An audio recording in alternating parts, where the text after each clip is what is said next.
It's been a long week. Justin. It's only Wednesday, Lemon. Geoff. And welcome to BANTS. Yeah, we're going to kind of talk about the elephant in the room at the top of this episode here because many of our listeners probably know. Have you heard that there was a major election this week? No, I haven't heard anything about it. Nothing at all. Yeah, obviously we're talking about the U.S. presidential election, which happened last week. We're not a politics podcast, but the results of last week's election are going to affect all of us and is also going to affect the pop culture that we love and we talk about here on the show. Even though we're not a politics podcast, our political ideologies are probably obvious to you if you've been listening for a little bit. So I can only speak for myself, but I'm assuming for Geoff too, it's been a tough week. What do you mean you can only speak for yourself? What are you talking about? Of course it's been a long week. This has been terrible. It's been terrible. I've been mourning like a lot of things, including like any hope for a change in our Supreme Court, like any meaningful climate change policy in the next 4 years.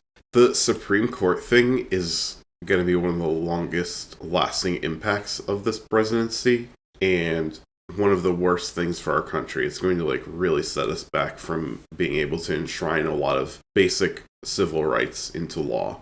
Right. And on that note, this period is probably especially hard for anyone with a uterus, people whose reproductive rights continue to be under threat by the Supreme Court and the Unreal. Incoming Trump administration. And the LGBTQ community, especially trans people whose very existence is being questioned by the new administration. So we just it's a lot of things to mourn here and a lot of effects that will come of this. This is a difficult time. I've been sad for the last couple of days because we're recording this on Saturday after the election.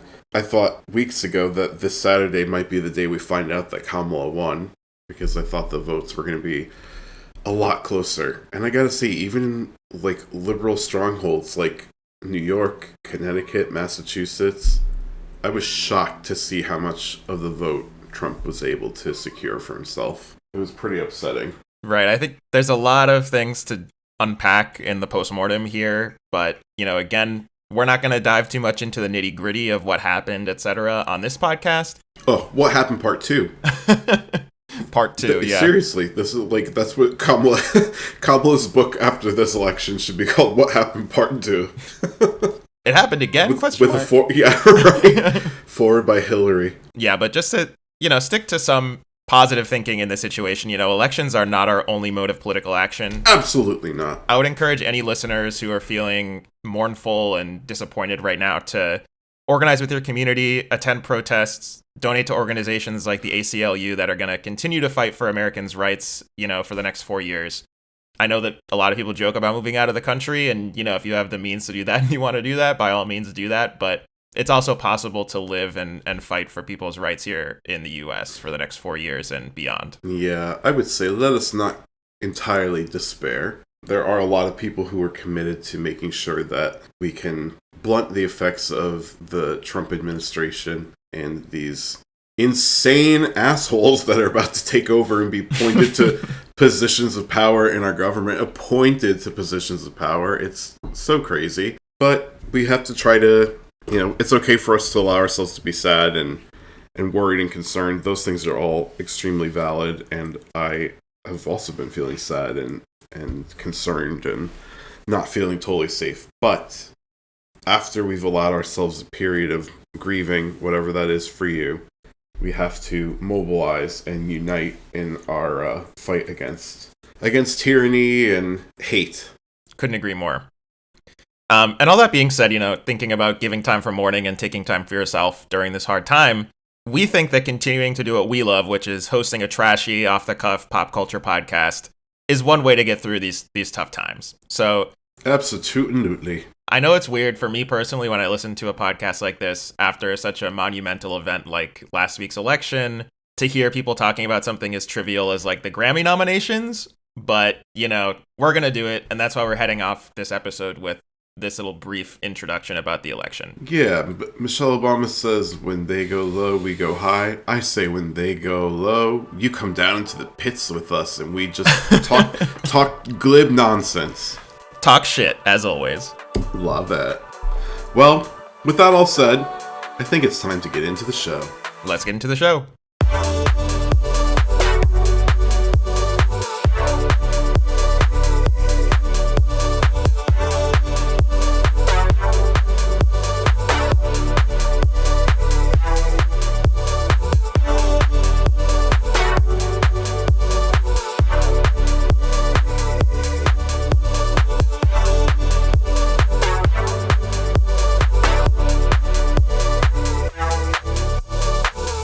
All right, Geoff, now that we got that out of the way, how has your week been other than, the dark void? Well, Justin, there's been some funny stuff happening on social media and in the culture, so I've been enjoying that. That has been giving me pleasure.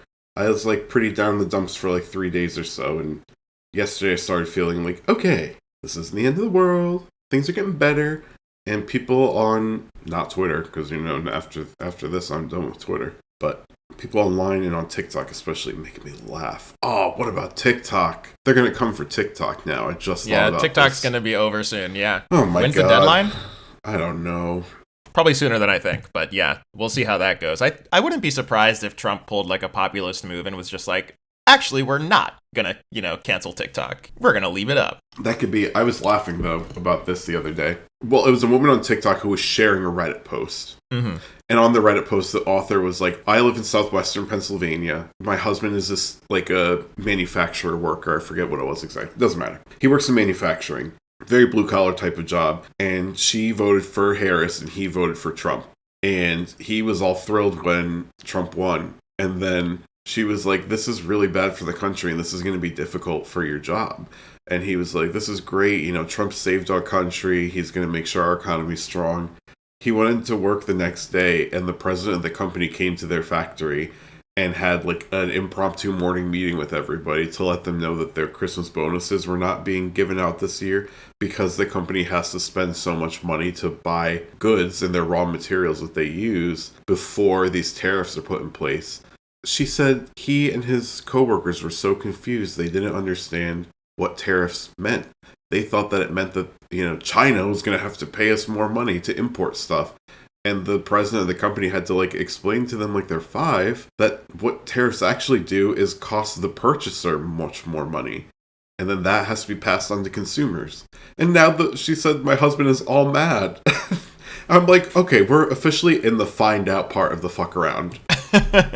Yeah, I've seen that Reddit post floating around too. It's everywhere on social media. Oh my god.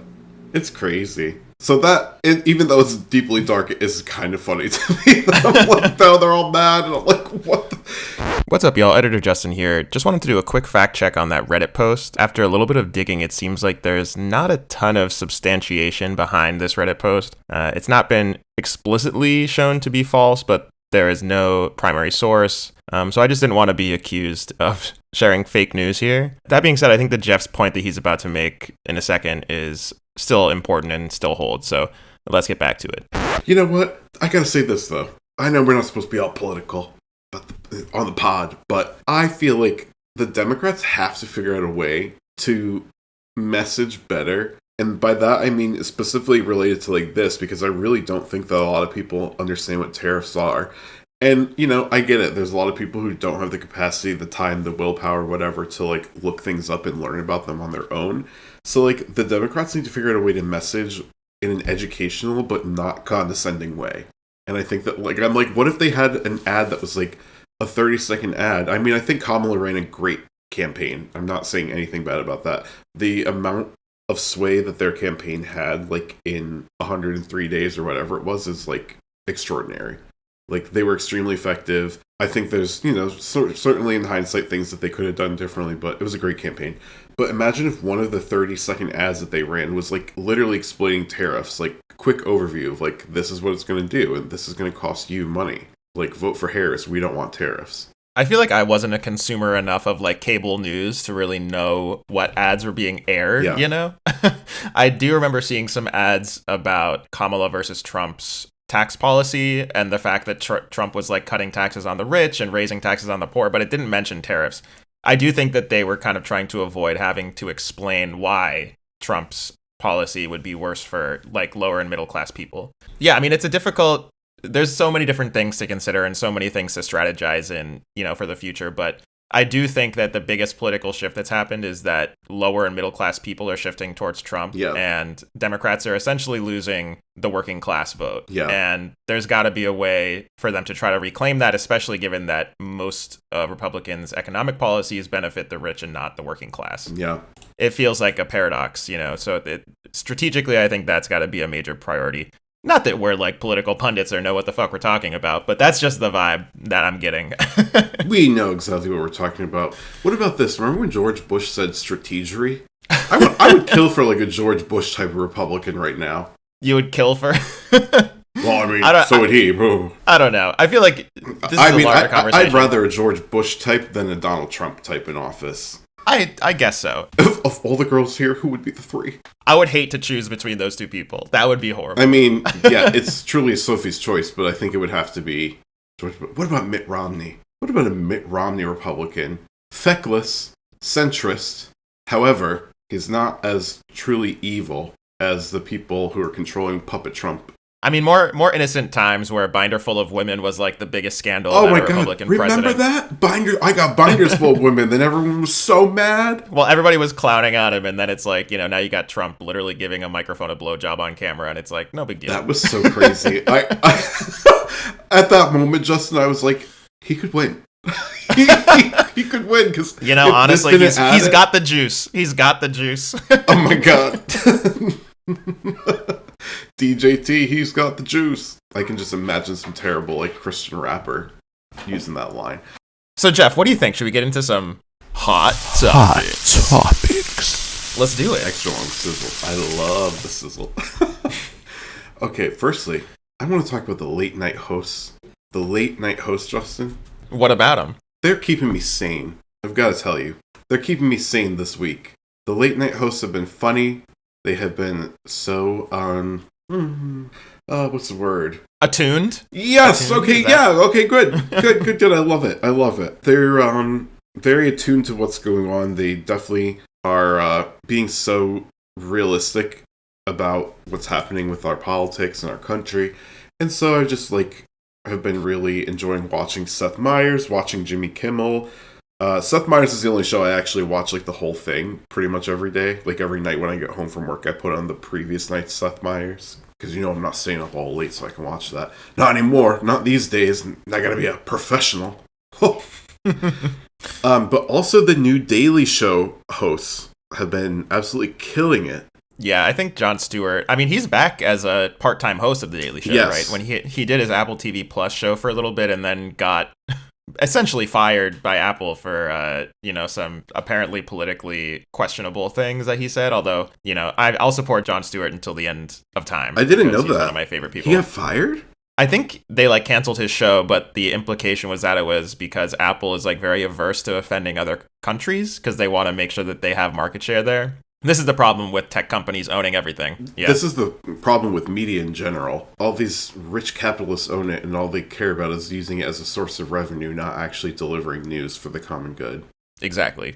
Ugh. But at least he's back on The Daily Show part-time, and I know that he did do an election night show as well. One more person that I need to name out who is absolutely killing it.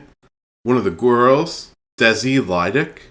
She's one of the hosts of The Daily Show, and she's been doing an incredible job. The first time I recognized her and I was like, what was she from? She was from, do you remember that movie that was making fun of all the 90s rom-coms? It was called Not Another Teen Movie. Yeah, classic. That was scary movie, but for, exactly. I know what you're talking about. Yeah, she was in that, and then she was also in a couple of other TV shows that didn't do great. But anyway, she's been really fantastic as a co-host of The Daily Show, and I really she gave a really empowering and actually rather inspiring speech about women's rights the day after the election on The Daily Show, and it was very good. So shout out to all the late night hosts. Oh my god, I really sound like Wendy Williams. Shout out! Who here watched The Daily Show? Clap if you care. Clap if you watch Seth Meyers. I will say, I'm not really a big fan of Jimmy Fallon. I feel like his vibe is very...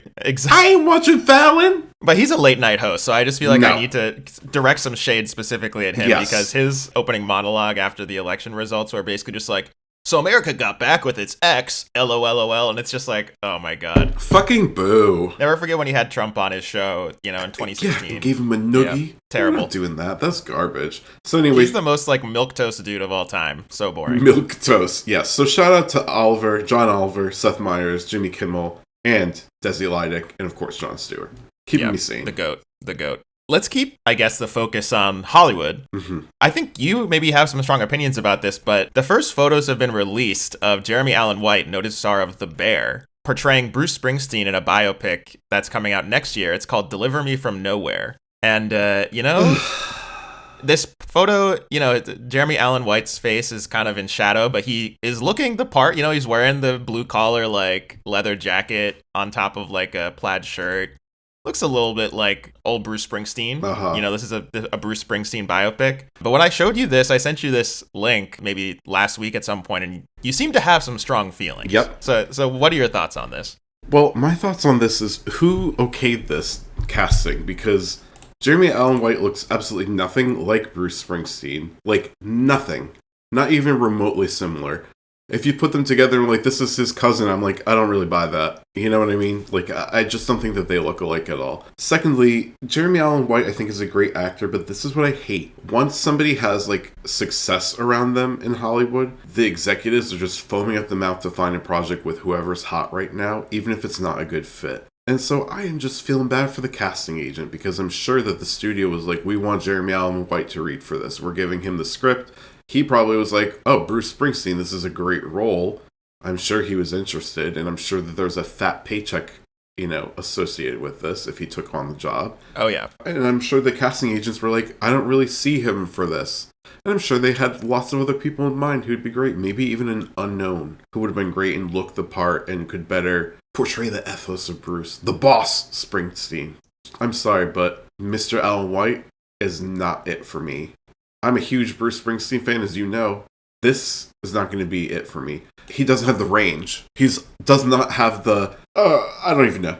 It's not going to work. It's an interesting casting. So I have a couple of thoughts on this. I do agree with you that I think Jeremy Allen White is not, like, scrawny enough to be portraying young Bruce Springsteen. Like, he's kind of a beefy guy. And, like, even in this picture, he looks, like, more built than, like... If you look at Springsteen from, like, his heyday, or I think this biopic is around the era when he was writing and recording Nebraska, which is, like, obviously an early album of his. You look at pictures of Springsteen from that era, he looks like he's a skinny dude. He looks scrawny, right. Like, not as big as Jeremy Allen White. Obviously, they don't look exactly alike, but I do think that exactly alike? But I do think that there is an energy that Jeremy Allen White gives off that I think has been kind of promoted through The Bear, where he's got this kind of, like, working class, like, blue collar energy to him. And I think, and before The Bear, on Shameless. On Shameless as well. Yeah. And I mean, like, going from Chicago working class dude in The Bear to, like, a Northeast working class dude playing Bruce Springsteen, and kind of like a Democratic, a blue state, blue collar guy. I think that there is, like, a shared DNA there, and I that must be why they decided to choose him here, because I think he in people's heads, like, kind of fits that archetype of guy, right? Yeah. Obviously, he doesn't look like him, but I do think he's got acting chops. His character in The Bear is very different from his character in Shameless. He has shown off some good acting chops in The Bear, so I don't know. How much do you think, like, actually looking like the person they're portraying in a biopic matters? I think it's extremely important. If you don't look like the person you're portraying, I cannot see you as that person. Mm-hmm. There's been so many biopics that I'm like, I don't see that at all. It doesn't make sense to me. I don't get it. They don't look anything like them.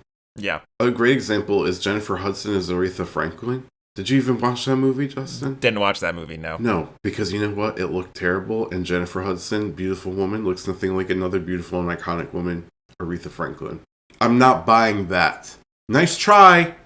It's like the Temu version. I generally don't even like biopics because I think me neither. They tend to be like Oscar bait, Oh, they're cloying. And often they're like propaganda for whoever they're biopicking, Yep. Especially if the person is still alive, and involved with the production. Often, people are very hesitant to say anything or portray anything negative about the person whose life is being fictionalized. Yep. So, yeah, I tend to not like them. I'm sure this is a huge role for Jeremy Allen White and wish him the best and hope the movie is successful and everything. But I mean, I'm not like excited to watch this one. If it ends up getting a lot of buzz, then maybe. But yeah, Bruce Springsteen seems to be heavily involved in the production. So I know, and I'm surprised by it. I know that he like went and visited Jaw. That's what I'm going to call him now. Jaw on the set. And they have had multiple conversations leading up to the filming.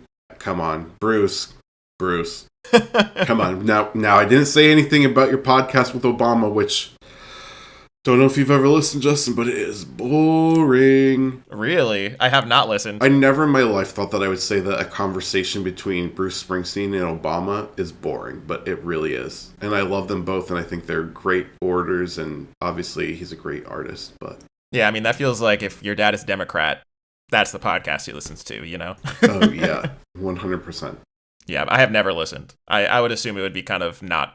I'm not the target demographic for that. It's not for you. Yeah. That's right. Exactly. It's definitely for dads. For dads and moms, even. People still want to fuck Bruce Springsteen and Barack Obama. That's not surprising to me. I mean, they're both kind of like...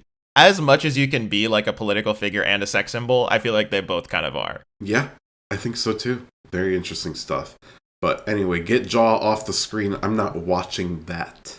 Next topic. Next! Well, speaking of people who look alike, or don't look alike, here's some people that do actually look alike. Wait, I know who you're going to bring up. I really tried with that transition, but... I love it. Your transitions are really getting a lot better, and I love them. They keep me on my toes every time. We're going with it. Okay. Geoff, have you heard about this Timothée Chalamet lookalike contest? Yes. This is so New York and so funny. Yeah, this was like truly, this happened before the election. It was during our little break, but it truly was a nice moment of levity to watch this happen, and it made me miss New York, basically. So essentially, this went viral because there was a Partiful invite that somebody kind of made seemingly as like a half joke where they were like, all right, we're having a Timothée Chalamet lookalike contest in Washington Square Park on this date. Like, show up, $50 prize money. Like, you win $50 if you look the most like Timothée Chalamet, which, again, very small amount of prize money, right? It's just such a funny concept. I'm pretty sure that it was like a straight woman that made this Partiful invitation, so it's very obviously kind of like a... Let me try to meet as many guys that look like Timothée Chalamet as I possibly can, right? And so this went viral all over social media, and we should have another conversation after this about Partiful because I love that app. But basically, like, what this allowed is that, you know, more and more people started RSVPing to this contest, right? And suddenly there were like thousands of people who had RSVP'd to this Timothée Chalamet lookalike contest, and it was so viral on Twitter and Reddit and everywhere. The day came, many Timothée Chalamet lookalikes appeared, and there was, I don't even know how it happened, apparently it was very chaotic, but they did actually choose a winner, so congratulations to Miles Mitchell, a 21-year-old from Staten Island who looked the most like Timothée Chalamet. And they did it by round of applause. That's how they did it, like sounds? Yes. Okay. So congratulations to Miles, who won the Timothée Chalamet lookalike contest, $150 entire dollars. Wow. Most impressively, Timothée Chalamet himself showed up at this contest, which is the most Timmy C thing of all time. He's such an agent of chaos. And it's also just like, it's something that's really fun about New York, like that he'll just show up and there's just like this gang of random people who are showing up at the contest. It reminds me of like, did you see the video of that guy that had like the cheese balls guy at Washington Square Park, where he was like, I'm gonna eat this entire thing of cheese balls in one day. No. And he just like, and he made a Partiful invite about it, and then he was just trying to eat it, and there was like a crowd, and they were all cheering him on. Like, this is the type of shit that makes me love New York. Funny. Like, spontaneity and just absolute, I don't know, like, mischievousness. Yes, exactly. Some slightly bad news about this lookalike contest. Of course, the NYPD showed up. Because they gotta look like they've got something to do. And one person at the contest was arrested, although it's unclear what they were arrested for. Yep. And they also levied a fine. Public mayhem. They levied a fine of $500, 10 times the prize money that they put up. I didn't know they levied a fine. Against whom? I am assuming the organizer of the event, whoever made the Partiful invite. This is garbage. This is hot, stinky, boo-boo garbage. It is terrible. And it's like, nobody was hurt. Like, Timmy C went there with no security. He was fine. You know, like, if anybody was going to be injured during this event, it would have been Timothée himself, you know, and he was totally fine, and he was on board with it. But the NYPD, of course, had to ruin the party. Ugh, fuck the NYPD and fuck Eric Adams. But luckily, you know, it could have been way worse in terms of, like, the police response. All things considered, it was chaotic, but one person was arrested, relatively small fine, and we got a good story out of it. So, I love this. What about the Bed-Stuy Aquarium? Did you see that? I did not know. Okay, there was this leaking fire hydrant in Bed-Stuy, and somebody thought it would be funny to turn it into an aquarium, and they bought, like, you know, like those feeder goldfish from like a pet store that are like 10 cents a piece, and they put them into, so it's a leaking fire hydrant, and then like the cement around it has like eroded because of course it's like New York and like the infrastructure is not really kept up to date. And so there was just like a huge hole with like gravel and sand and cement, fragments of cement, and it was just holding a bunch of water. So this fire hydrant was just constantly trickling water into it, so it was just a pool. And so people put these feeder goldfish in it, and then it took off on social media, and people were like bringing like other fish and adding like decorative elements to it, like fake plants and stuff, and they put like a little gate around it and like a net over it so that like cats and rats couldn't get in there and eat the fish. And it was like become a tourist spot over the summer, and it was like a destination. It was like weeks and weeks of this, and then of course the fucking city of New York came and they fixed the hydrant. They killed the fish. Didn't just like, oh, we'll put them in a little container and let everyone know, oh, you can take the fish if you want them. They literally like stopped the running water, let the fish die, and then came back the next day and just like poured cement over the hole and like threw all the like decorative things away. And so the Bed-Stuy Aquarium is no more. Rest in peace. And it's like, it's crazy that like people took like this moment of levity and public art, then because it was getting attention on social media, that's when the city decided to actually take care of the problem that has been that way for months, if not years. It's just so infuriating. You know what that reminds me of? It reminds me of like when people draw dicks over potholes so that the city has to clean it up. Have you seen that? No. It's like a way to try to attract attention to like things that need fixing, because the city cannot allow like drawings of penises on the street. So if you draw them like directly on a pothole, they'll seal it up. Apparently it's a pretty good way of getting them to do it. Yeah. So I mean, technically it's illegal because it's like graffiti or whatever, but yeah, this is like civil disobedience in some ways, right? Right. But let's talk about Partiful, the app. Oh, wait, yeah. I have only received like 2 invites from Partiful, and I think one of them might have been from Brandy.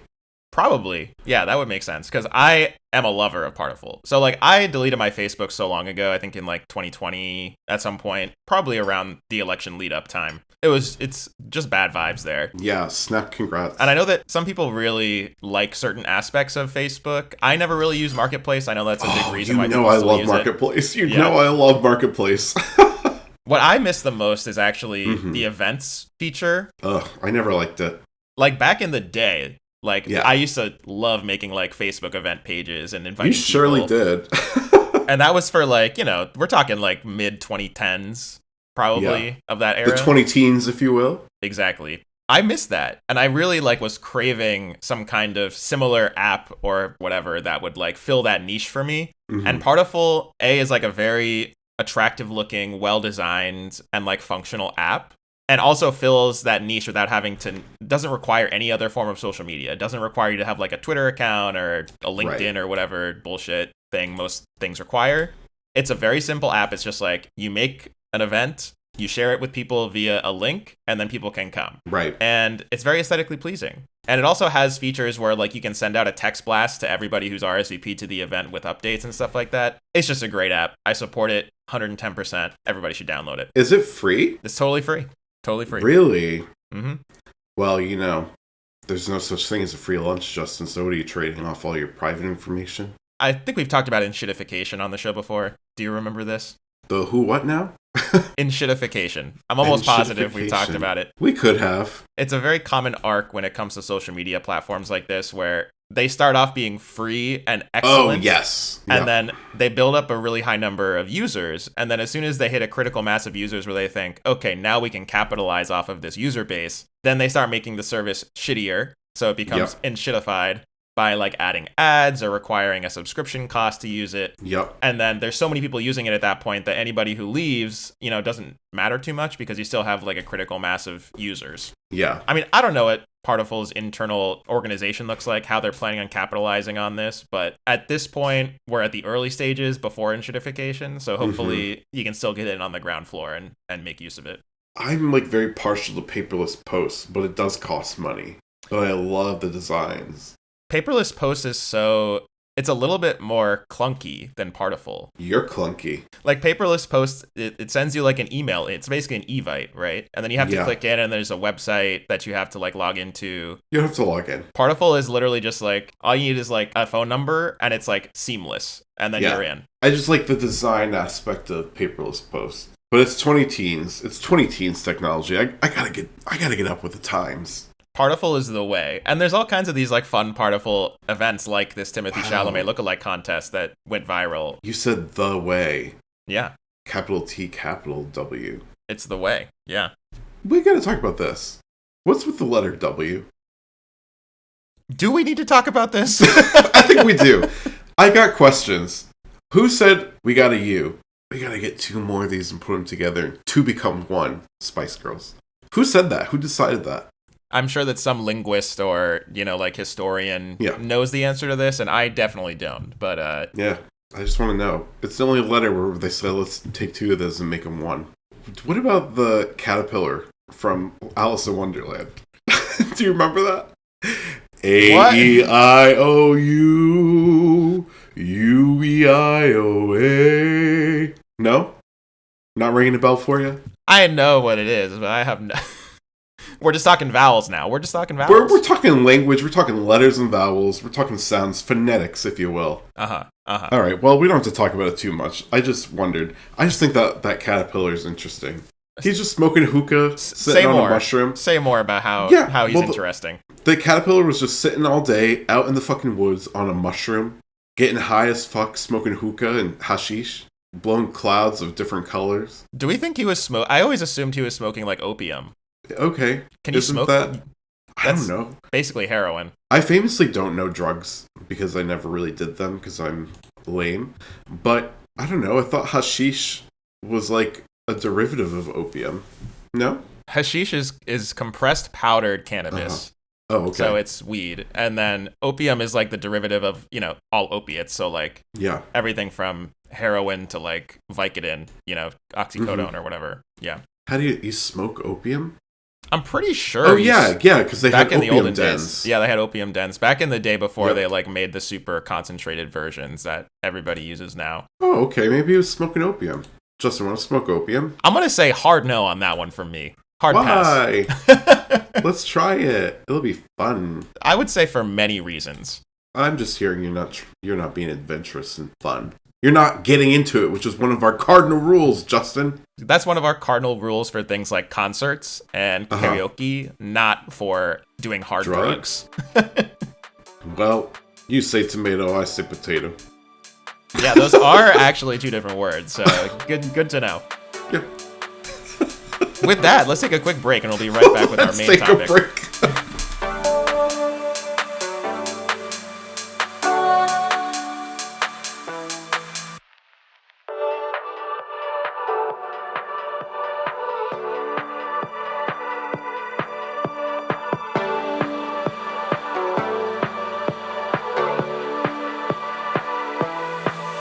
And we're back.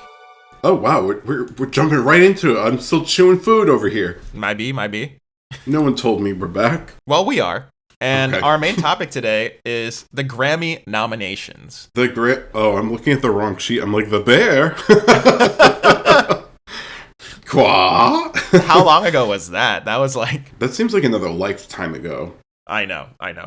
That is what that seems like to me. Just yesterday, we're recording this on Saturday, and just yesterday on Friday, the Grammy nominations were announced.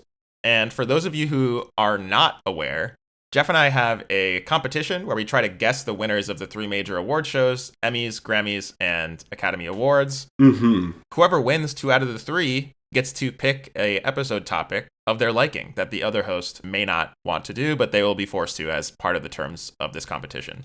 So we're always hotly following all of these award shows. Hotly.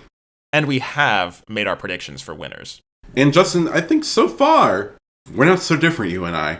So far, we're not, yeah. I think I have updated my picks a little bit since maybe you last looked at them. What are you doing? But we can get into our picks. You're changing the game on me. Later on. Okay. But let's get into maybe our high-level thoughts about the nominations. Yeah. So we'll put the link in the show notes of all the nominees just so that you can follow along at home if you want. Gotta follow along. But let's start talking about any potential snubs. Geoff, is there anybody that was not nominated that you think really should have been? Dua Peep! Dua Lipa, one of our faves here on the pod. I said she didn't even get a nomination for pop vocal album. Not even that. This is actually kind of tough for me because I think Dua Lipa, Radical Optimism was not a major success, either critically or commercially. I think it was like mildly positive reviews, and they were middling, one might say. Yeah, middling. And then commercially did not do very well on radio or streaming. So given that, tough. It's not too much of a surprise, but her music is the exact type of music that the Grammys love, because it's like mature, maybe not as like splashy as something like Charli, but very like tasteful. So I thought that maybe she would be nominated for stuff. And I do wonder, this is going to be a recurring theme for my takes on the nominations. I do wonder if it has to do with like a genre thing, because I think that maybe the music is a little bit too dancey for it to be considered like a very impressive vocal performance, right? Like her songs like Houdini, it's kind of a disco song, right? We talked about this, like the whole album is really a disco album. Yeah. But it's also not like really club ready enough for it to fit into this new pop dance category that the Grammys have implemented. Where you have stuff like Madison Beer's single. Like you could have easily replaced that single with kidding. Like Houdini or Training Season, right? In pop my opinion. Dance recording. Absolutely. What about Houdini? That song didn't get its due. Yeah, that's a good song. You put that on the club, everybody's dancing. Yeah, lots of good remixes of that song too. There's a great, I think Danny Harl did a remix of that that's really good, really fun. What about that dance they do in the video? It's just like hopping from side to side on one foot and then you clap. Ooh, what you doing? Clap. Clap. It's so fun. I really thought that was going to go viral. I thought everybody would be doing that. You and Dua both. Oh, prayers for Dua Peep. I know. Peep. I mean, she headlined Glastonbury, so she's doing fine. Yeah, she's doing completely fine. Right. But yeah, it was a surprise not to see her on the nominee list. I do think that maybe the music was just not like clubby or electronic sounding, quote unquote, enough to be on that pop dance category. And it wasn't like vocal driven enough to be a part of the pop performance categories, right? Sure. And I will say that like the competition in Album of the Year is really strong this year. So like something like Radical Optimism is not going to be able to compete with the albums that are nominated there. Yeah. I was also going to say, I feel like Ariana Grande, she did get some nominations, but I feel like she should have been nominated for Album of the Year. You think so? I think so. I'm not familiar with Jacob Collier, and I didn't even know Andre 3000 was still making music on his own, and I did not know he put out an album, which I would be curious to hear. It's his first album in a very long time. I haven't listened to it, but he got... This is going to sound like I'm shit posting you or whatever, but he got really into the flute. So it's a lot of flute music. He's playing the flute on it a lot. So Lizzo found dead. Yeah, I have not listened to it. I think it's just because he's kind of like a Grammy favorite. Yeah. Outkast famously has won a shit ton of Grammys. Love Outkast. Similar with Jacob Collier. I don't actually know how to pronounce his name, but he's a guy who started out on YouTube. He did a lot of covers and song analyses on YouTube, and then turns out he's like a very skilled technical music performer. His music is a little bit too like technical and like clean and not really like soulful. I mean, it is soulful, but it's like so big. It almost reminds me of like musical music, like theater music. Okay. In a way, but he's also like a jazz musician. Like he does really crazy stuff. He's a multi-instrumentalist. He's extremely talented. Sure. But it's just not my cup of tea. He's been nominated for Album of the Year for his previous albums. I think that the one that was nominated this year was Jess. I don't know how to pronounce that. Jess Volume 4. The previous 3 volumes have been nominated at the Grammys a lot. So I think he's another kind of Grammy standby. He's a Grammy favorite, yeah. Guess what? If I can't pronounce your album title, it is not getting nominated for Album of the Year. That's my rule. Wow, very Western-centric over here. Jesse? I'm not saying that, because I'm going to look like a fool, and I'll say it wrong. And then someone on the interwebs is going to be like, actually, it's pronounced DJice. And I'm going to be like, how am I supposed to know that? Give me a phonetic spelling next to it. Okay? If you're going to name it something cuckoo crazy, give me a phonetic spelling. And that's on period. I got 2 snubs of my own, actually. Yeah, let's hear. So, first one, I don't know. I kind of agree with the snub, but I do find it surprising. Okay. Jack Antonoff. So Jack Antonoff has been nominated and has won Producer of the Year non-classical for the last 3 years in a row, which is like almost unprecedented. I think he's only the second person to have won that many consecutively. This year, he's not even nominated for Producer of the Year, which is wild to me because he is nominated as a songwriter for Sabrina Carpenter's Please, Please, Please. Sure. And also for Fortnite, the Taylor Swift song off of Tortured Poets Department. This is actually very surprising to me that he wasn't nominated. Sounds political. I can understand him not winning, but he wasn't even nominated. And I think it really shows a shift in public perception of Jack Antonoff. I think people are getting sick of his production style, which is something that I've discussed on previous episodes. It is. And despite that, he still is present on the charts and in the Grammy nominees list, but not as Producer of the Year, which I think is very interesting. Instead, you see people like Dan Nigro, who is Chappell Roan and Olivia Rodrigo's producer. Yeah. And his only credits this year, the ones that he has been nominated for, are just Olivia Rodrigo and Chappell Roan. So, like, the same number of works of art. What do you mean just? Well, I'm just saying, like, in terms of the number of artists that he's worked with, it's the exact same number as Jack Antonoff. Yeah. But it's a new sound, Justin. It's a new sound. Right. And I think it is showing that he is replacing Jack Antonoff in the public consciousness in a lot of ways. The tastes, they are changing. And my second snub, which we were in a group chat with our friend Gilly earlier this week after the nominations. I don't know if we're friends with her anymore after what she had to say. Gilly, you're at the top of my shit list. How dare you? I can confirm that I am still friends with Gilly, but I think you and her had a difference of opinion that you disagreed with. Maybe we can get into that later. Yes. But we can have a difference of opinion, and she can still be wrong. She brought up the fact that Maggie Rogers, who I think is a pretty well-known artist, she's been selling out stadiums. Yeah, she's great. She's great. She had a very well-received album that came out this year that's been doing well. It did pretty well critically. I think many people think it's her best album. So it's her third album. Yep. She's also been doing numbers on her tour. Yeah. She's been selling out stadiums. So didn't you guys see her? We did, yeah. Brandy and I saw her at Merriweather Post Pavilion in Maryland. Who the what year. Now? It's just the name of a venue, Merriweather Post Pavilion. That makes me think of Sleeping Beauty.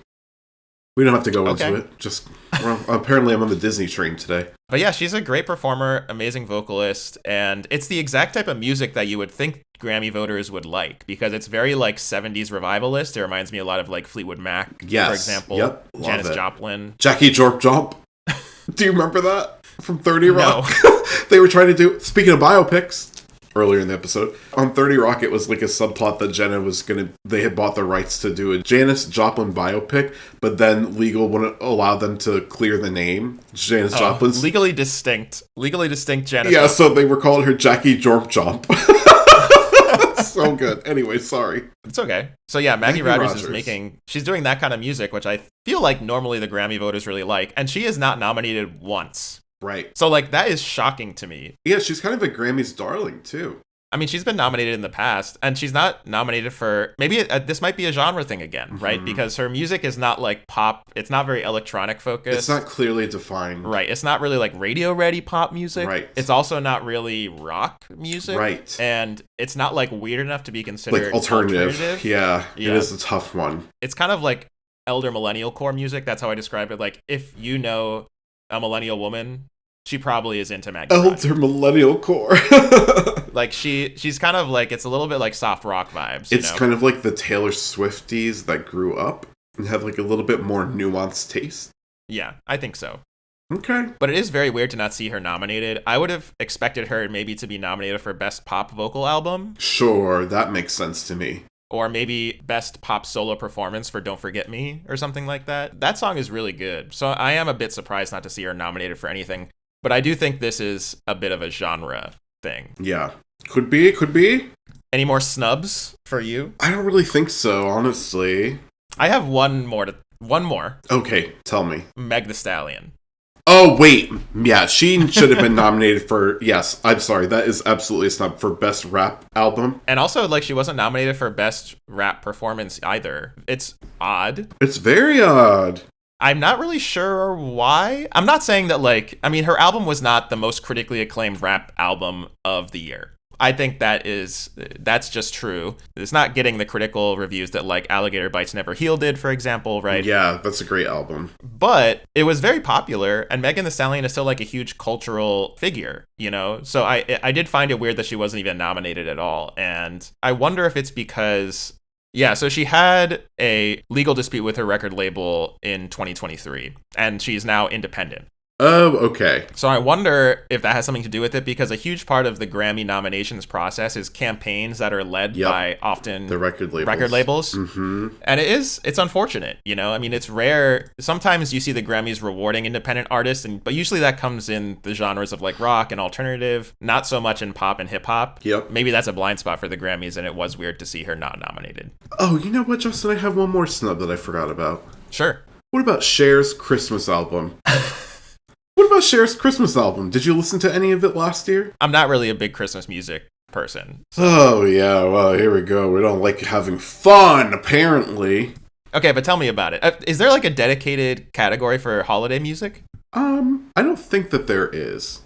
But I do think that there's like a traditional pop vocal. That is like where a lot of Christmas type things get nominated under, because it's like, you know, traditional pop. So it's like Christmas albums are not unique or new or in any way very what's the word, progressive. It's like a very traditional art form. It's essentially like folk music, right? Because everybody's covering the same songs. Yeah, exactly. So I think it could have been nominated under like best traditional pop vocal album. Gotcha. It was a great album. It was a lot of fun.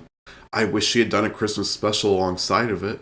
I'd love to see Cher coming out in like sexy Santa Claus costumes. Come on, who wouldn't want that? That would be fun. It would be fun. I guess that could be a little bit of a snub for me. Of course, that's not one of the major categories, but I thought about that last year when I was listening to it. I was like, this could be nominated. Yeah. Well, let's get into the actual nominees, and let's talk the big three awards. Can we talk about this, though, before we talk about this? Sure. Any surprises to you, Justin? Surprise. Oh, boy. I know where this is going. Yeah. I will say, I disagree with some of the nominations here, but I am not surprised by them. That's what I'll say. If it is going the direction that I think that you're going. You're not surprised that Chris Brown still has a career? Well, I guess not in Donald Trump's America.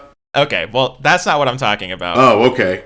Let's talk about the big three awards, and then we can get into the genre specific awards. Nope, I want to talk about this. Chris Brown, how does he have a career? He's nominated in several categories. Mostly the R&B categories, which this is Black Artist Erasure, because there are dozens more artists who could be nominated in his stead, who are much more deserving and are not womanizers, are not abusers, are not violent people. Come on now. We got to get it together, Grammys. You need to listen to more urban art forms, as they like to call it. This is getting crazy. Chris Brown, that's flop status. Obviously, I wouldn't have nominated Chris Brown for any of these categories. And again, I was going to talk about this when we got into the genres, but I guess since we're talking about this now, as you dig deeper into the specific genre nominations, it seems that a lot of Grammy voters just like recognize a name and then they vote for them, right? Yep, so like exactly. If you look at the nominees for like Best Rock Album, for example, please tell me why the fucking Rolling Stones are nominated for Best Rock Album. Somebody, and it's literally just because the name, the Rolling Stones, people were like, I can't think of any other rock album, so I guess I'll vote for the Rolling Stones, right? Sure. Same with Pearl Jam. Right, Pearl Jam. I mean, I haven't heard about Pearl Jam since about 1997. As somebody who loves Green Day, same with Green Day. They're like, hey, I remember Green Day. They put out an album. It was like relatively well-reviewed. Let's just nominate them. And there's like all kinds of much better, you know, music that came out this year from bands that maybe aren't as recognizable as something like the Rolling Stones, one of the biggest bands of all time. Yeah. But they're not getting recognized. That's not to say that like there aren't any newer, smaller artists being recognized, but it does seem like at least in these genre categories, many of them are just like recognizable names. And this is all to say that I think that if you look at like the best R&B album nominees, Chris Brown and Usher are both nominated. And I think those are just like, they're the only two men nominated, I believe. And I think that they're just like two of the most recognizable names for people. So I think that's why they get nominated. Not saying that I agree with that and I, you know, actually disagree with it. Yeah, firmly. But I do think that's why they're on there. Yeah. Okay, anyway, let's do your thing and talk about the top 3, Justin. Yeah, actually, let's talk about the top 4. Of all the girls here, who would be the 4? There's 4 genre agnostic categories at the Grammys. Mm-hmm. Record of the Year. Yes. Song of the Year. Album of the Year. And Best New Artist. Those are like the big 4. Mm-hmm. Let's first talk Album of the Year. Yes, let's talk about it. So the nominees are New Blue Sun by Andre 3000. Cowboy Carter, Beyoncé. Short and Sweet, Sabrina Carpenter. Brat, Charli XCX. Damn, I got the Jacob Collier one. How do you pronounce it, Justin? Jess Volume 4 by Jacob Collier. Hit Me Hard and Soft, William Eyelash, Billie Eilish. The Rise and Fall of a Midwest Princess by Chappell Roan. The Tortured Poets Department, Taylor Swift. Yeah, so this is it's a competitive year for Album of the Year, I think. There are multiple that I think on a different year could, win. Yep. What I was referencing earlier when you asked me if I was surprised by any nominations, I thought you were referring to the Tortured Poets Department being nominated. No, I'm not surprised by that. I'm not surprised by it. Do I disagree with it? Yes. Yes. 100% vehemently. And as we saw with the Jack Antonoff not being nominated for Producer of the Year, I think that generally critical and public consensus about Taylor Swift has shifted a little bit this year. Yeah. There's obviously still the hardcore Swifties who are going to listen to whatever she puts out. Huge fan base there. It was obviously commercially successful. Yes. But I think generally the consensus is that this is Taylor's worst album since maybe Reputation, and even then could be worse than Reputation. So I was a little bit, I guess disappointed. I mean, I'm not surprised at all. I think the Grammys want to cut to Taylor Swift's reactions as many times as they possibly can during the broadcast. Absolutely. They love to. They love to watch her doing her little tall, awkward white lady dancing. She's cute. She's fun. To me, the front runners here are Cowboy Carter, Hit Me Hard and Soft, Brat, and Rise and Fall of a Midwest Princess. To me, those are the front runners. I think I agree with you. Beyonce's not going to win Album of the Year. Yeah. Because she has deserved it many times before, and she's not won, and this is not going to be an exception. There's a lot of people in the voting body of the Recording Academy who will not vote for her for Album of the Year because they don't like how many artists she collaborates with, which is a form of white supremacy, let's just say that, because it's very often the case that, urban art forms, even if it's a country album, are generally collaborative efforts, and they use lots of samples and interpolations. And so credit is given where credit is due, and it is viewed as a lesser art form for that reason. Yeah, I think that's insane, especially considering the themes of Cowboy Carter have to do with weaving together these, themes of country music and integrating the history of country music into this Beyonce-fueled vision of what country music could be. So yeah, I think if anybody doesn't vote for Cowboy Carter for that reason, I think that's kind of bankrupt, but... It is. I would be thrilled if that was the winner. I feel the same way about Brat. I think that those albums are both leagues and above as total works of art, as total albums and as art forms, leagues and above better than everybody else on this list. Hands down. I wonder if Brat's stock has maybe lowered a little bit because of the election. If Kamala had won, I think that Brat would be seen in the culture as a triumphant creative statement. And now it feels like it's maybe a little bit more of a Pokemon Go to the polls moment where it's Kamala was just capitalizing on something that was hot in pop culture. Mm-hmm. So personally, I still think that I'm kind of manifesting that Brat wins this. I'm still predicting that it's going to win in our predictions. But yeah, I think that it maybe has a little bit less of a shot now that Kamala has lost and could lose out to some of the other, again, there's strong competition in this category this year. Yeah, for me, I think that the person who's going to take this trophy home is Billie Eilish for Hit Me Hard and Soft. She's a Grammys darling. She's a megastar, one of the most famous people in music, period, around the world. This album, while it was not my favorite of the year, a lot of people liked it and it was generally well received. Yeah. So I think she's got this one in the bag. I think she has the most mass appeal out of the top 3 artists, which I think in both of I think in our minds, Charli and Beyoncé are at the top of the pack here. But I think she has the most mass appeal to the voting academy. Billie Eilish does. Yeah, so we did disagree on our picks here, but I think that, we agree mostly about who we think the front runners are. It's just a matter of margins. Who will win? Yeah, if I've learned anything in the last week, it's that your favorite does not always win. The person who deserves to win rarely wins. So true. So true. All right, let's talk about Song of the Year and Record of the Year. And maybe let's give a little differentiation for the listeners who may not know, because I have to tell you, every single year I'm like, okay, which one is really for the songwriting and which one is actually for the song itself? Right. So just to clarify, Record of the Year is an award for the recording. So whoever recorded the song, the main artist on the song, this oftentimes favors more like catchy, poppy, like songs that just sound kind of more immediate, right? Or maybe a little bit less, quote unquote, artistry, you know?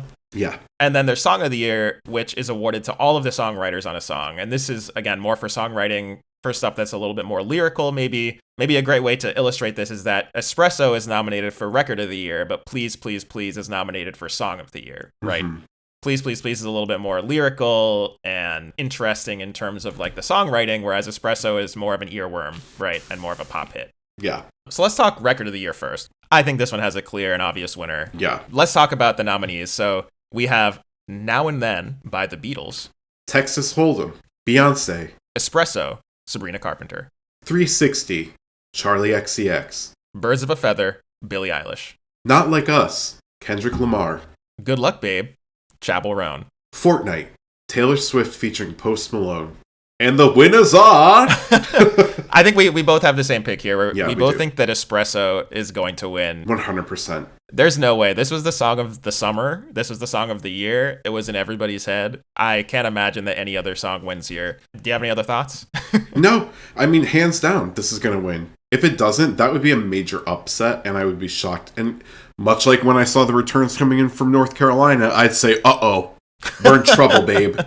I'd say good luck, babe. I do think it's interesting that Not Like Us was nominated here, the only hip-hop representation. Mm-hmm. I think that if you've listened to our Is Hip Hop Dead episode, you know that we have our problems with Not Like Us, but it is easily the biggest rap song of the year, and it's been nominated for a lot of the rap genre categories as well. But I think Espresso's got it in the bag. Good for you, Sabby C.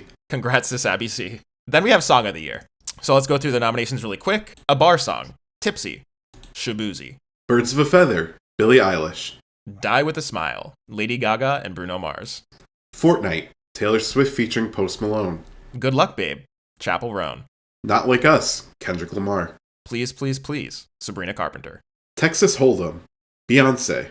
Yeah, this one I think is a little bit tougher because I always have trouble understanding what voters are looking for when they look at songwriting. So I don't really know exactly what they are looking for. My vote here is for Birds of a Feather by Billie Eilish. I mean, it's a little bit more of a low-key song, right? Which I think makes it worse of a Record of the Year candidate, but a better Song of the Year candidate. It's a nice song. It's beautiful. You know, lyrics are positive. And I think Billie has a lot of sway in Grammy voters. So, yeah, I went with Birds of a Feather here. I am going to say Good Luck Babe by Chapel Roan has this one. Oh, interesting. Because Chapel was such a moment this year, and I think that there's a lot of people who relate to this song, even though this is like very much specifically about her relationship with a woman who might have been experiencing or experimenting, and then she ended up like marrying some dude. I think that there's a lot of people who like see themselves in this song and understand it, and it's a catchy song. It's lyrically, I think, strong, and I think people are going to go for this one. I was really struggling with this one. I went back and forth between a lot of different songs. Texas Hold'em, this is not going to win. No. I'm surprised it was nominated for this because it's not a complex song. It's very catchy. Same with a bar song. Yeah, very weird that a bar song was nominated for Song of the Year and not Record of the Year. Right. I think if it were in Record of the Year, he would have a really good shot of winning it. He might even eke it out over Espresso because, as we've talked about, there's a huge portion of the country that favors country music about all that too. Oh yeah, well I mean interpolation as well, but I think that could have done really well in that category. It's weird that it's in Song of the Year because, again, the interpolation, it's a sample from, what is it, like Everybody in the Club Getting Tipsy? Yeah. So it's just like weird choice for it to be nominated in this one, but not Record. So I don't think it has a shot in Song of the Year, but I agree with you. It would have had a shot in Record of the Year. Yeah. And then, I went back and forth with a few of these, including Not Like Us, because the Grammy loves to like give Kendrick Lamar flowers wherever they can. But then I was like, no, there's just too much controversy around it for it to win Song of the Year. So Good Luck Babe by Chapel Roan's my pick for what I think will win. Gotcha. I'm not surprised, but again, I'm sorry that I'm a hater this episode, but I don't understand why people think that Fortnite is a Grammy deserving song. Like, it's extremely boring. It's just not. It's not good. It's not it. Yeah, it doesn't have the range. There's many other songs that I think could have been nominated in its place there. I agree. But what about Best New Artist, Justin? Who do you think is taking that trophy home? Could it be Benson Boone, Sabrina Carpenter, Doechii, Khruangbin, Ray, Chappell Roan? Yeah, this one, I think it's Chappell's to lose. I think that she is the obvious standout here. I think Sabrina Carpenter is maybe number 2, but there's a couple of reasons why I don't think she is really the fit for this one. First of all, Short and Sweet is her 6th album. Yeah. So I think that there might be some people who don't want to vote for her for that reason. I also think that Chappell Roan was way more of a phenomenon this year. Would you say she was a feminine phenomenon? I would say that. Like Sabrina Carpenter, Short and Sweet, great album. Espresso, great song. But Chappell Roan, the level of her skyrocket to fame is unprecedented. So I think that it's hers to lose. I would be really shocked if it was somebody else. I'm also a little bit surprised to see Khruangbin nominated here. This is like a rock group, a rock band that does kind of like southern rock tinge stuff. They're nominated here, I believe, for their 5th album. And it's not even like this album did particularly well compared to their previous albums. They've had a past, I think their 3rd album did better than their 5th album on the charts. Yeah. I don't really understand what constitutes a new artist here, because Khruangbin's been around for a while, and their breakout releases were probably their EPs with Leon Bridges, which came out like 3 to 5 years ago. So I have no idea why they're nominated here. Interesting. Yeah, I don't know. I don't understand the nuance that goes into like what constitutes new, even like the timing of some songs. It's like really wild to me, like where they'll start the count for like what is considered this year and what's not. I think they used to have strict rules for Best New Artist where it was like they have to have had their first major label debut within like the award period. Yeah. But I think they actually changed that. I forget which artist it was that prompted that change, but there was some controversy about some person who was like obviously a shoe-in for Best New Artist, but they weren't eligible because they had released a previous major label album. Yeah. What's up, y'all? Editor Justin here. Just chiming in to say that the artist I'm thinking of here is actually Lady Gaga. In 2010, she was excluded from the Best New Artist category because her single Just Dance had already been nominated in 2008. So there was a big rule change then in 2010, and then there was an additional rule change later on in 2016 to kind of broaden the Best New Artist category. All right, let's get back to the pod. So I think now the boundaries are way fuzzier. I think it can technically be essentially anybody. It's just vibes, you know? Yeah. So not really sure how Khruangbin got nominated there. Okay, well, are there any others that you want to highlight really quickly? Well, let's talk through maybe genre would be a good way to frame this. Any strong feelings about any of the pop nominations? Yeah, I think that Best Pop Vocal Album is 100% going to Chappell Roan for The Rise and Fall of Midwest Princess. And I think for the Best Pop Dance Recording, it's going to Charli for Von Dutch. Yeah, I think that Von Dutch... I mean, it's interesting that Von Dutch was a single that was nominated here instead of, like, 360 or something. It is a dance record, so I think it makes sense. And you know that it's my favorite song off of Brat. Like, I love that song, so I'm rooting for it there. Loves it.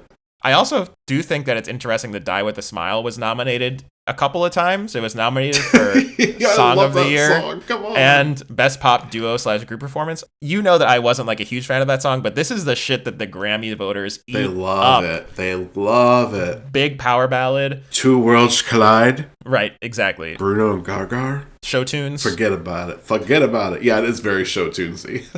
And that's why I'm picking it to win Best Pop Duo Performance, because I think that, I think it has the legs, at least with the Grammy voters, even though maybe it hasn't made like a huge commercial impact. Yeah, I mean, I think it's great, and I would be happy seeing it win, but I picked Us by Gracie Abrams featuring Taylor Swift because Gracie hasn't really been nominated in other big categories, and they love Taylor Swift, and people love Gracie Abrams and think that she's like the heir apparent to Taylor Swift's current reign.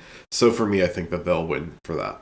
Yeah, it is interesting. I think that's actually the only prediction that either of us have for Taylor Swift winning. Neither of us have her winning for anything related to the Tortured Poets Department. No, but they have to give her something. I think that's probably maybe wishful thinking. I think she'll probably win something for Tortured Poets Department. Justin, if she wins Album of the Year, I'm going to riot. They thought January 6th was bad?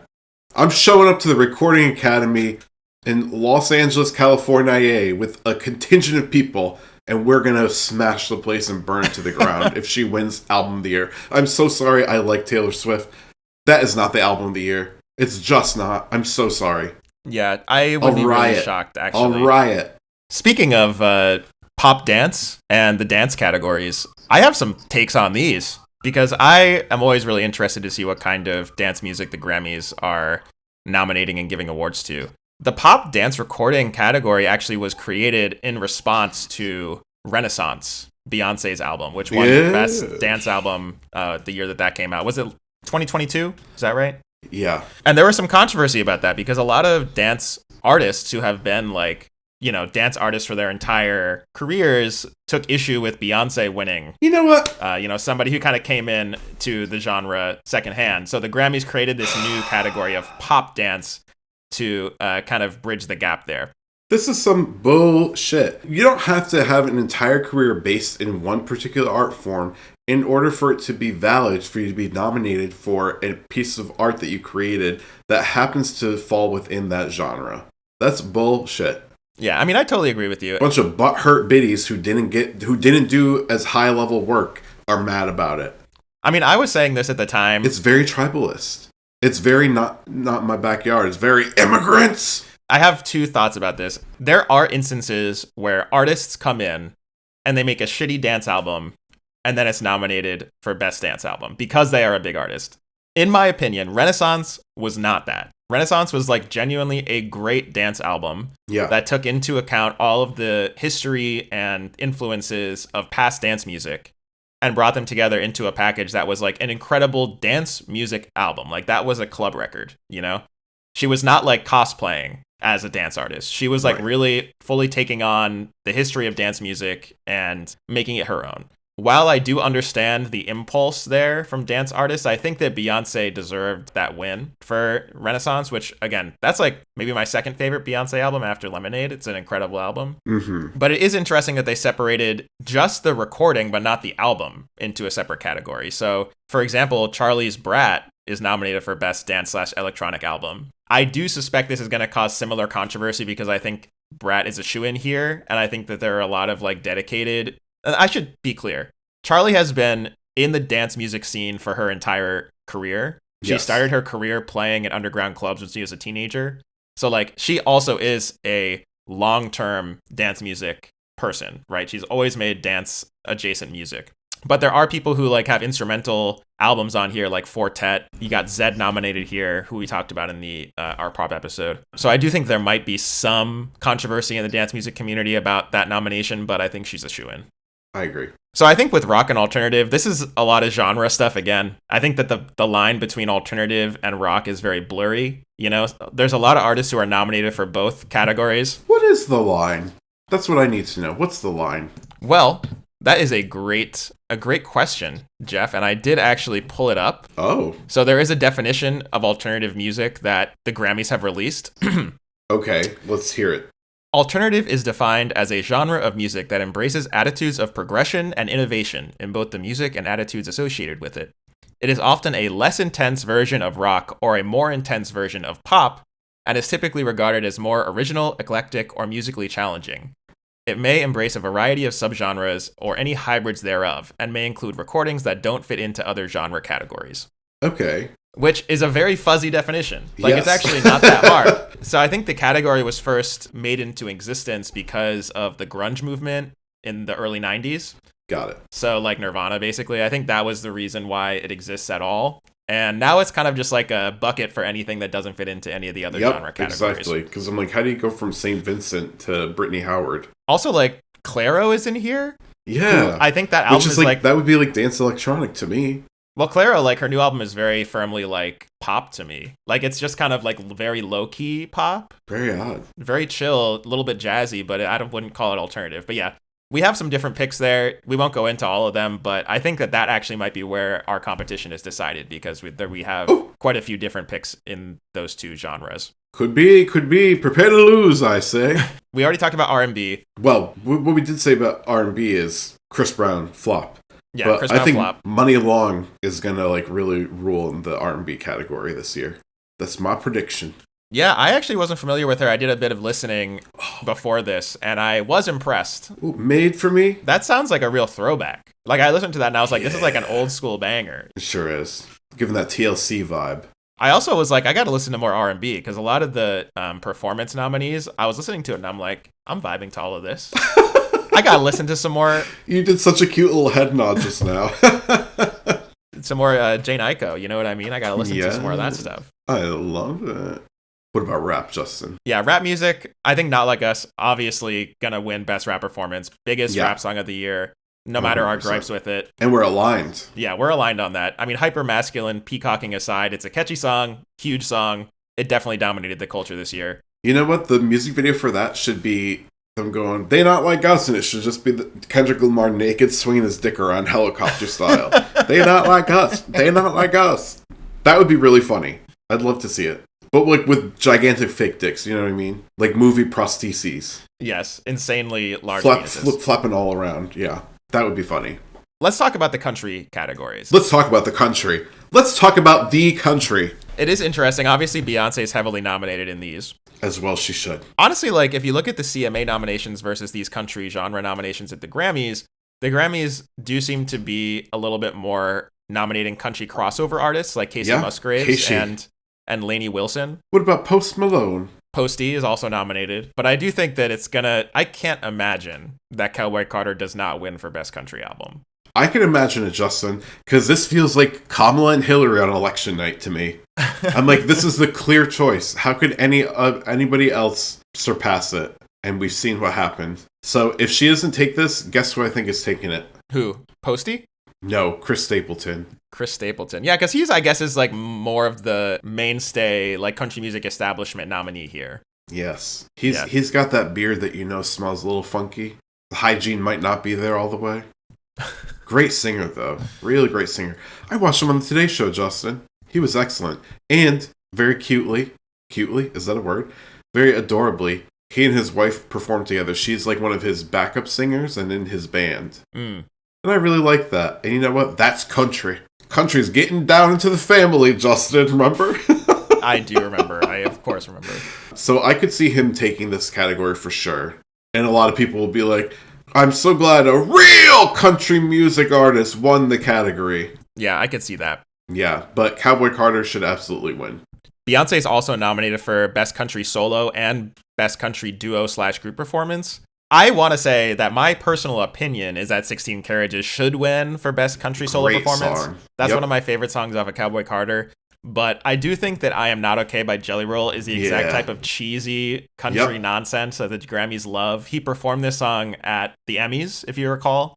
But yeah, and Jelly Roll also was nominated for Best New Artist last year. So I think the Grammys like him, and I think he just performed on SNL 2 songs, and I don't remember the names of them. I did actually watch the performance, which a lot of times if I don't like care for the musical performance, I'll skip over that part in the rebroadcast. But he was great. I gotta say, he really was great. Very but talented stacked vocalist. up against 16 Carriages, I don't know about that. Yeah. But, I just believe in white supremacy, so I think he'll win. I'm going to clip I believe in white supremacy. Don't do that. No. That's not what I mean, and you know it. What I do think Beyonce has on lock is the Best Country Duo Performance. Oh, 100%. Two Most Wanted is nominated, her and Miley. Miley, another Grammy favorite. She won for Flowers last year. I think they have this one on lock. Yeah, and guess what? If they don't have it on lock, and the other people who I think have like the second highest chance of winning is Post Malone and featuring Morgan Wallen for I Had Some Help. That song is I'm so also annoying. Gonna fly to California. I'm gonna land in LAX with my feet in my cardigan. Wait, what is it? My fleece and my cardigan? I don't know. My fleece and my cardigan? That doesn't really make any sense. It doesn't. California's famously hot. How do I not know the lyrics to this song after this all these is one years? of those. Okay, this is one of those songs that like somebody plays at karaoke, and you're looking at the lyrics, and you're like, I didn't know those were the lyrics. It's like we all know the melody, but who knows the words for real? We all know We Put Our Hands Up. Yeah, they're playing my song. When they're playing my song. Yeah, yeah, exactly. Anyways, I'll be flying to LAX. Landed with my whatever and my cardigan, and I will be going right to the Recording Academy's storied halls, and I will burn it down if fucking Morgan Wallen wins anything. He is a flop. Flop Tina Turner over here. Is it dress? Is it my dress and my cardigan? Is my dress and my cardigan? Yeah, it could be. That could be it. It could be that. I'll wear a dress and a cardigan if that's what it takes. If this is what happens, if Morgan Wallen and Post Malone win this award for Best Country Duo Group Performance, I will land in a dress and a cardigan, and I will go to the Recording Academy Story Dolls and burn it to the ground. Because I'm an adult. Yeah, I actually think that there is a sleeper nomination here, which is Cowboys Cry 2 by Kelsey Ballerini and Noah Kahan. Nope, we're not doing that. I think that Noah Kahan has a really big fan base and he's not nominated for much else here. And I think that might be a dark horse, but I'd still think that Beyonce and Miley will win this. Miley Cyrus, come on now. Come on now. It's the Grammys Miley. love her. She's just being Miley. And the Grammys do love Beyonce, even though they love to keep her away from the big award. Yeah, so that's our thoughts on the Grammy nominations. And if you want to play along with our competition, we'll put the link to the spreadsheet in the show notes. Big time. You gotta take a look. And let us know who you think is gonna win. All right, so let's take a quick break before we come back with our What's Goods.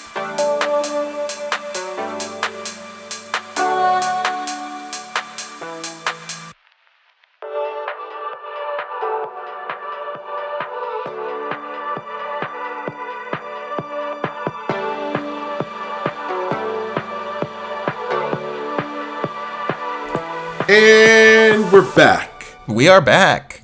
Justin, we talked about a lot of stuff this podcast. We talked about the country. Boo. We've talked about the election. Also boo. We've talked about mega disappointments. We discussed Maggie Rogers and Dua Lipa. We did. We talked about Jack Antonoff. Mm-hmm. We talked about Dan Nygrosh. Chappell Roan. Quick mention to Olivia Rodrigo. We talked Beyonce Supremacy. Always. We talked William Eyelash. We talked Sabby C. And now we got to talk about something else. And what is that, Geoff? We got to talk about some culture that we think is really great. Oh, yeah? So, Justin, I got to ask you a little question like I do every episode. What's good? Well, Geoff, there have surprisingly been some good things over the past couple of weeks. Yeah. I'm going to talk about a book today. You love to talk about books, you nerd. I have been reading a lot recently, and a lot of shorter books. I'm trying to catch up with my reading goal for the year, which is 25 books in a year. Good for you. I read this book recently. It's called This Thing Between Us. It's by Gus Moreno. So I want to introduce this book by telling you what the blurb is. Okay. And then telling you what the actual book is, because I was kind of surprised by what this book was. I had seen some other people reading this that had read this book and they liked it. And when I looked into it, the blurb was like, imagine if your Amazon Alexa was haunted. And I was like, okay, well, that sounds kind of silly, like maybe Megan vibes. Yeah, Megan, Eagle Eye. Right. But other people like it, so I'm going to give it a shot. I'm into horror. I'm into tech adjacent horror. So I'm like, okay, let me try this out. Let me tell you, the Alexa little tiny mini subplot is almost not at all in this book. I understand why that's a pithy hook to get people in, but I also think it might be turning some people off from the book. So let me maybe talk a little bit more about what it really is about, which is grief. And, a lot of guilt and complicated feelings that you might feel when you're in a stage of grief. So the first third of the book is really dark. And it is essentially the inner thoughts of the main character whose wife has just died in a tragic accident, essentially. Mm-hmm. And basically what happened was she was rushing to work on her way to the subway, and she was pushed by a man who it turns out later was a undocumented immigrant in the US. Oh my god, we got to be careful, Justin. We're going to get flagged. This person pushed her down the stairs and she hit her head and died. And of course this whole incident blows up in the media because there was an undocumented immigrant who was involved and crime, etc. So the main character is kind of not concerned with that politicization of her death, and he's more just dealing with grief because this is a very young couple. Sure. And its first third of the book again is just really him feeling bad and feeling cynical about her death and grieving her.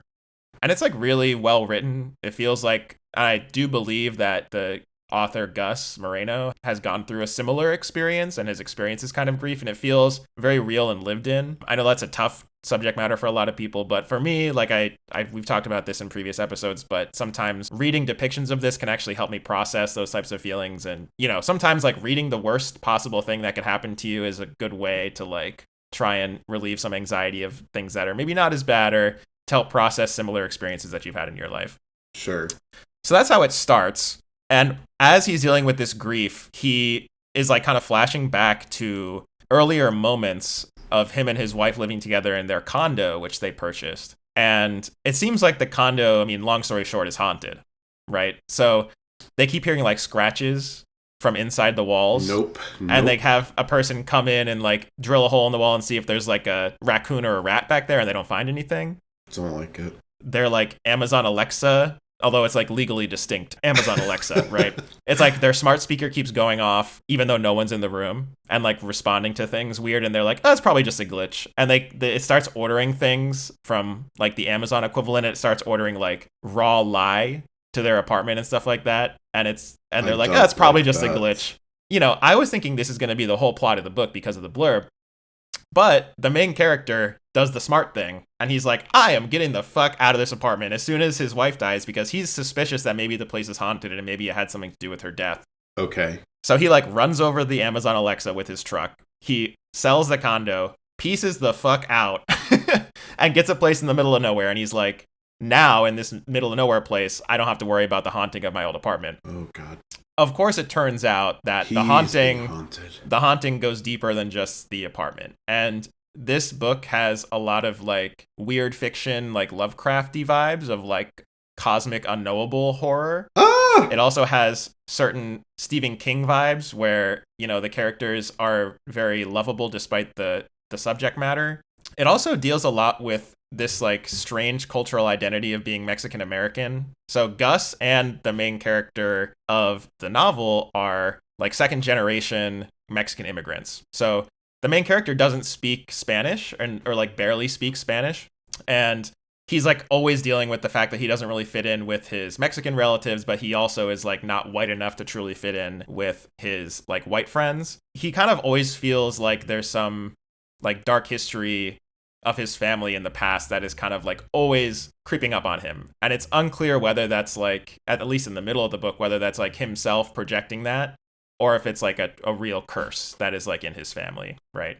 And I think that's like a experience that I can relate to, being like of mixed race. I think that it's often when you don't feel like you have a category to easily slot into in terms of your, you know, racial or cultural identity, it can be tough. So it touches on a lot of themes that I really like. Gets super fucking weird by the end, and I love when a book does that.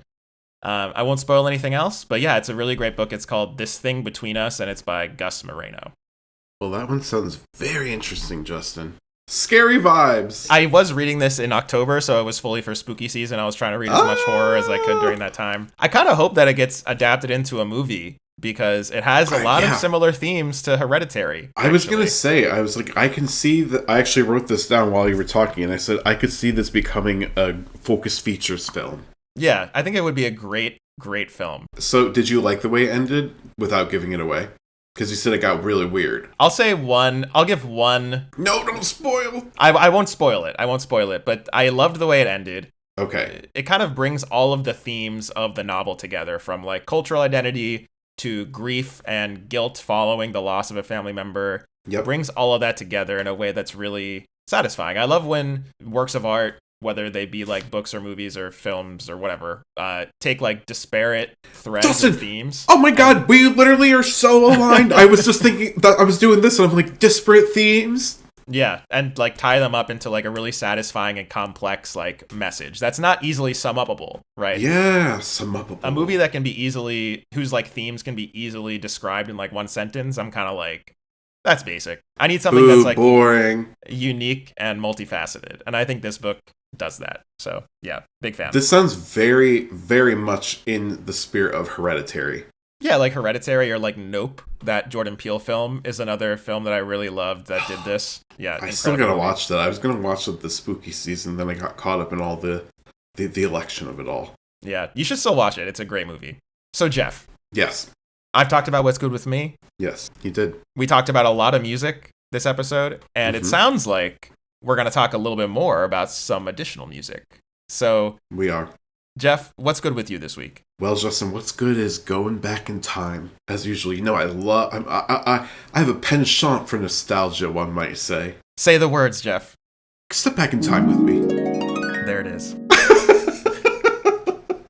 I want you to imagine you're walking around the mall with your friends. You guys are just causing general mischief, being loud teenagers in public. Something I hate now. But back then, I loved doing it. And you decide to go into a little store called Hot Topic. And over the speakers in that store, Justin, while you're looking at Invader Zim t-shirts and Naruto keychains, you hear the sinewy vocals of one redheaded woman named Hayley Williams. I'm still into you. I should be over all the butterflies. Frontman of the band Paramore. Remember that first feeling when you heard Paramore, Justin? Geoff, I love Paramore. This is an excellent choice for What's Good. I can't wait to hear more.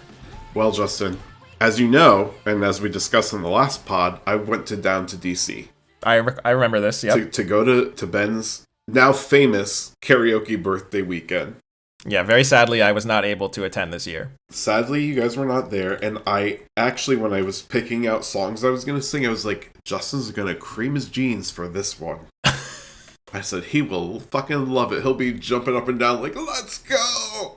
And I do have to say I killed it. It was a great choice. People went wild, Justin. The crowd, insert noise of like a stadium screaming here. The crowd went wild.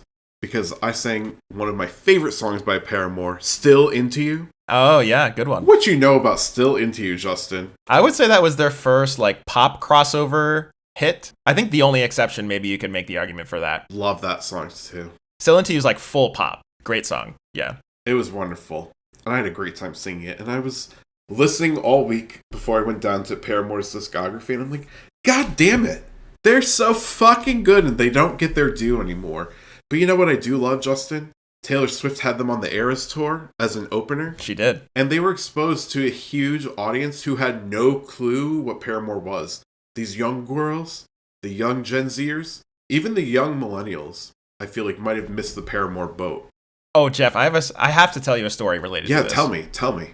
So, before Brandy and I moved to our new apartment building, we lived in a townhouse, basically. We were in the basement level of this brownstone. Yeah. And above us was... Why are you talking to me like I never went there? For the listeners. Well, tell the listeners. Above us lived 3 women who are, like, fresh out of college. So these are, like, early 20s. Yeah. And they had a party one time, and it was, like, one of the weirdest parties I've ever been to, for reasons that I won't get into detail here. You were invited to it? Of course, yeah, I was invited. Okay. Surprise point for me. They invited both of us, but I think Brandy was away for some kind of race of some kind. She was like running a race that weekend. So I went up there to the party, and they were doing karaoke, like on the TV. Love. All kinds of other weird shit was going on. There were a lot of theater kids there, so like there was a lot of like... I know the vibe immediately. You know the vibe of the party? Yeah. Say no more. They were doing karaoke, and somebody put on Misery Business by Paramore. And I was like, let's go. Of course, the Gen Z woman who was singing this song was like, before you judge me for putting on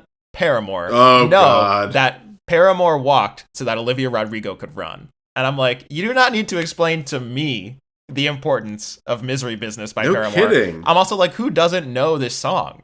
Everybody knows this song, but apparently not. Apparently not. Don't. So yeah, I totally get it. I'm very glad to hear that more people are being exposed thanks to Taylor Swift.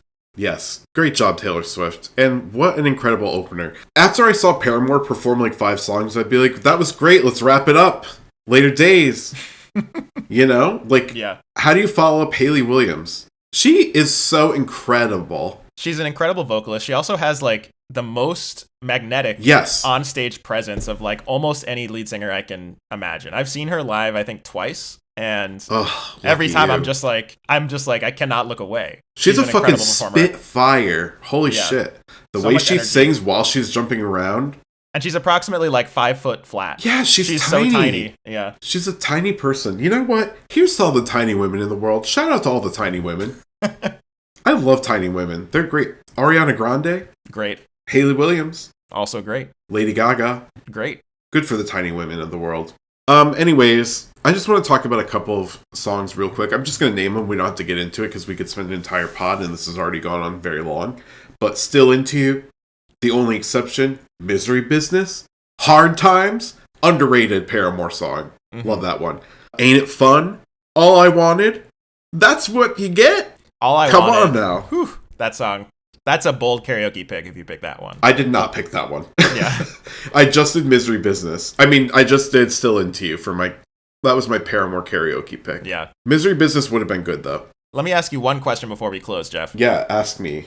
What would you say your favorite Paramore album is? That's a hard one. They've had eras. They have. Much like Taylor Swift. They've gone through a lot of different creative eras, for sure. I'm thinking they're self-titled. That was a really good one. I think, yeah, their self-titled was a great era. Yeah. My favorite, being a pop punk scene kid at heart, is Brand New Eyes, their third album. Their third album, Brand New Eyes. Yeah. Okay. That's a good one, too. Anyways, I just think everybody should get really into Paramore. Give them a listen. Give them a spin again. I think you'll say, wow, I forgot how much this resonated with me when I was younger. We'll throw a couple of their songs onto our official What's Good Spotify playlist. Oh my god, I forgot about the playlist. Yeah, so if you're interested in listening to all of our What's Goods in one place, you can find us on Spotify. So come through the links in the show notes. I'll also encourage everybody to leave a review. Please leave a review. Whether that be on Apple Podcasts or Spotify. This is how we grow an audience, is by having a lot of positive 5-star reviews. And if you can write in a review, like a written review, that's even better. Oh, and on Spotify now, you can leave a comment on each episode, or you can leave your written review right on the show page, which is a wonderful feature, and it's so easy. Love that. Yeah. I would love it. It's free. Free! Hurts no one. Hurts no one. Good for the economy. Hurts nobody. It's a great way to support us as a show, if you like the show. I'm not joking around. I'm being serious now. Come on. Hurts no one. Good for the economy. So with that, let's close this episode. You were of struggling Bands. to be okay. Oh my god. Okay. All right, that's a wrap. We talked enough. It's been an episode of Bants. Geoff, thank you for talking about the Grammy nominations today. Justin, thank you for being here.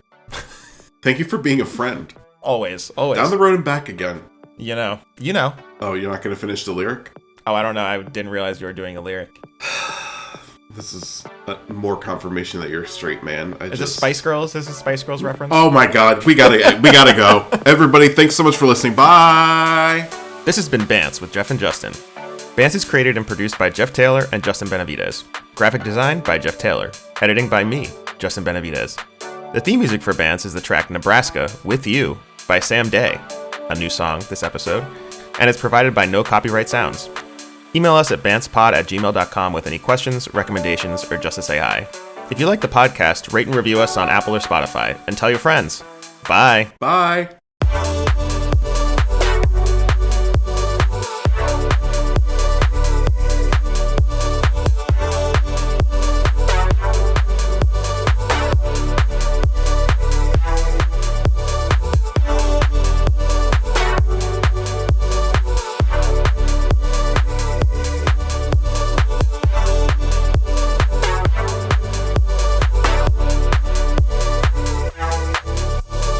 Now I have Party in the USA stuck in my head. Right, me too. I'm like... I mean, that song's timeless. That's an incredible song.